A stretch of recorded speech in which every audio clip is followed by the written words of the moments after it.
ታዲያስ አዲስ የምታደምጡት ታዲያስ አዲስ ነው። በየላችሁበት ጥሩ ጊዜ ነው የምንመኘው። ያልተሰሙ አዳዲስ ነገሮችን እየነገርናችሁ እስከ 10 አብረን አለን። ኪነጥበቡ፣ ስፖርቱ፣ ሙዚቃው፣ ፊልሙ፣ ማህበራዊ ህይወቱ ሁሉም አዲስ ነገር ይቃኛል።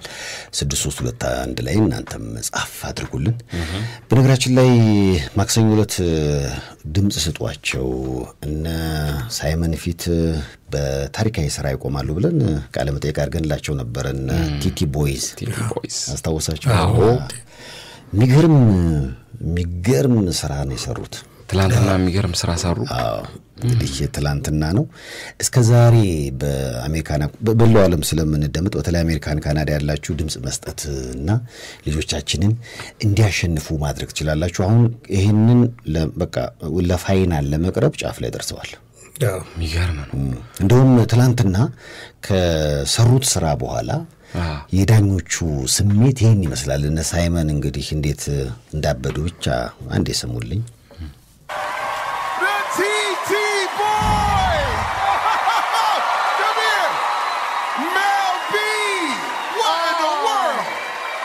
Let me tell you, Terry, these guys didn't just step it up. You added fire, you added height. I hope you're okay in here. You did plus 40 of those! Are you crazy? It was magnificent! Magnificent! Howie, you know, people are still giving me trouble online because I didn't give you the golden buzzer this week. But if I had the power, I would give you the golden buzzer right now. You did. I don't have that power. In America, you do. Sophia! I mean, you guys really never disappoint. It gets better and better, and now you made us all part of the act by helping you count. I think America's going to go crazy for you tonight. Okay.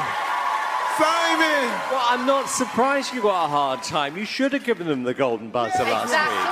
I mean, seriously. Okay. I got to tell you, ever since you've been on the show this year, you've just got better and better and better. I know how much this means to you because we've spoken. I think that was so clever during the numbers because then you could really understand how much you actually. እንግዲህ ቲቲ ቦይዝ ኢትዮጵያን ወክለው በአሜሪካ ጋር ታለንት ላይ ታሪክ እየሰሩ ነው። በአሜሪካን ሰዓት አቆጣጠር እስከ 1 ሰዓት ድረስ ድምጽ መስጠት ይቻላልና አሜሪካን ያሉ ኢትዮጵያውያን እንዲያግዟቸው ነው። የዳኞቹ ስሜት በቃ ያስገርም ነው። ጎልደን ባዘር እንዴት ነው ያልሰጠዋል? ሰዓቱ በጣም ለየት ያለ ነገር ነው አሁን የሰሩት። በጣም ለየት ያለ ነው። ምናልባት ያው ሬዲዮ ስለሆነ ነው እንጂ ካሁን በፊት የሞከሩት አይመስለኝም። ለማንኛውም ከነሱና ከሌሎች በርካታ የሰርከስ ባለሙያዎች ጀርባ ሁሌም አለ ሰይፉ ኦኒቤስ ላይ ሲመጡም ከሱ ጋር ነበር አብረው የመጡት ከሄኔ ነጋ። እሱ ፈረንሳይ ነው ያለው ግን እዛም ሆኖ በቻለው ሁሉ እያስተባበረ ነው። ይሄ $1 ሚሊዮን እና ባንዲራችን ከፍ ይላል እያለ ነው። የኔን እንዴት ነህ? ሄሎ ሰይፍሽ ሰላም ነህ? እንዴት ነህ? እግዚአብሔር ይመስገን ደህና ነኝ ይመስገን። የትላንቱን ውድድር አየሁ ነው በጣም ለየት ይላል። ካሁን በፊት የሞከሩት አይመስለኝም። አዎ ለመጀመሪያ ጊዜ ነው እንደዛ የሞከሩት። በጣም ምርጥ ነው የሰሩት። ያው የዳኞቹንም ሪአክሽን እንዳያችሁት ነው እንግዲህ። አሁን በቀጣይ እንግዲህ ወደ ፋይናል ለማለፍ ነው።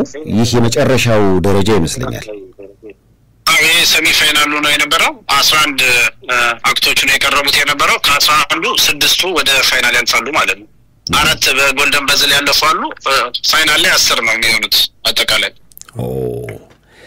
ስለዚህ ውድድሩ ወደ ጫፍ እየደረሰ ነው። እስካሁን የመጡበት መንገድ በራሱ በጣም የሚያስደንቅ ነውና እንግዲህ ዳኞቹ እንደሚሉት በጣም ከለት ወደ ለት ያሻሻሉ አዲስ ነገር ይዘው የሚመጡ የሚገርሙ እንግዲህ ሲሉን የገለጿቸው። አዎ በደንብ ነው እንትን ያሉባቸው። ያው ጎልደን በዝል ነው ማለት መስጠቱ በሪግሬት እስኪያደርግ ድረስ ነው የደረሰው እንግዲህ እንዳያችሁት።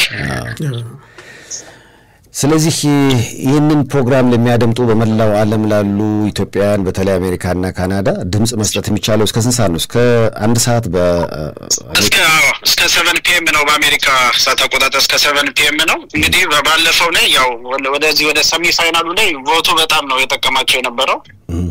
በአንደኛ ነው በቮቱም በዳኞቹም ሆነው ያለፉት እንደሚታወቀው። አሁንም እንግዲህ ቮታቸው ላይ ነው የምንለው።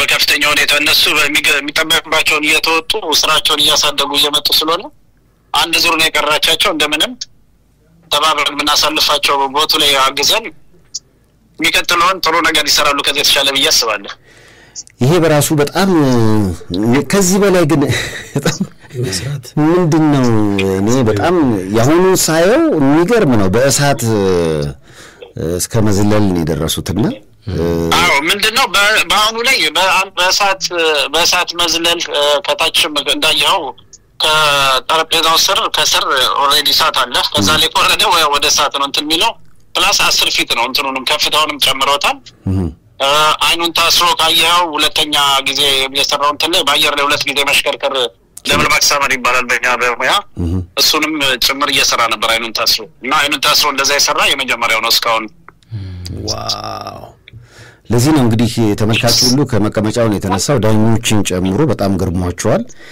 ሪአክሽኑን ይሄ ህዝቡንና የዳኞቹን ስሜት ስታየው ግን ለቀጣይ ዙር የማለፍ ተስፋቸው በጣም ሰፊ ይመስላል ምን ይመስላል አንተ ባለሙያ ስለሆንክ ያ እንደሙያና እንደንትን ያው እንግዲህ ቮት ሲኖር አንዳንድ ጊዜ ከሙያው በላይ ቮትም ያግዝና እንትን ስለሚል ቮቱን እየጠየቅን ያለንበት ምክንያት ያኛው ዋናው ነው በሙያ ምንም ጥርጥር የለውም ለፊት ሆኖ እንደሚያልፍ በቀደምም ያለፉት በዳኞቹም እንግዲህ በቮትም ስለሆነ አሁንም ደግሞ ዳኞቹንም እንዳያችሁት ስራውንም እያሳደጉት ነው የመጡት ካሉት ከሌሎቹ እንዳለ ተየቀረቡ ካሉት ሁለት ያክሮባት እንትን ነው ውድድሩ ላይ ያለው ኤሪያል የሚሰሩ አሉ አንድ ሶስት ዘፋኞች ፕላስ ማጂከኛም አለ ሌላ ኳየርና ዳንስ የሚሰሩ አሉ የግሩፕ ከነዛ ውስጥ ሞር ሪስክ እየሰሩ ያሉት እነሱ ናቸው ስቶን ካለውስጥ በጣም አስቸጋሪ የሚያሳዩዋቸው ትርኢቶች በጣም አፍ የሚያስከፍት በጣም የሚያስደነግጥ ነገር ነው የሰውን ስሜት ስታዩና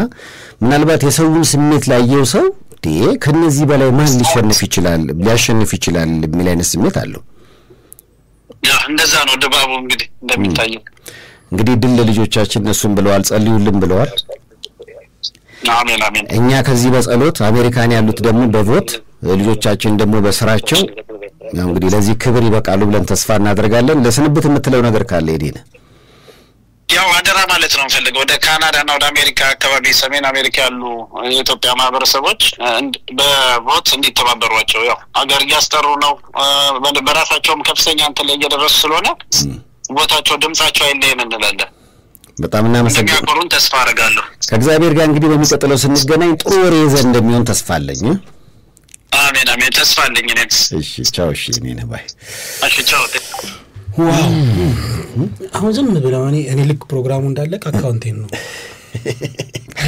እርግጠኛው ምን አካውንት ነው ዳሽን ነው በምንድን ነው $1 ሚሊዮን የሚገባው ግን በነገራችን ላይ እስካሁን አሁን በቃ $1 ሚሊዮን እንግዲህ የፕሮግራም አዘጋጆቹ ሽልማት ነው ግን እነዚህ ልጆች የመጡበት መንገድና አሁን እስካሁን ያገኙት ስም በራሱ $1 ሚሊዮን በላይ እውቅናው አሁን ቲቲ ቦይዝ የሚባለው እነ ቶኒ አሜሪካን ውስጥ የትኛውን ቦታ ላይ በአሜሪካ ጋር ታለንት እንዲህ አይነት ስራ የሰሩት በቃ ቲቲ ቦይዝ ብቻ ማለት ነው የሚጠበቅብ የትም ቬጋስ ሾው ብትል ሰርከስ በነገራችን ላይ እኛ ኢትዮጵያውያን በቃ ተፈጥረናል ለሰርከስ ማለት ይቻላል ዩኒቨርሳል ሰርከስ የሚባል ሜሪላንድ ውስጥ አሁን ድረስ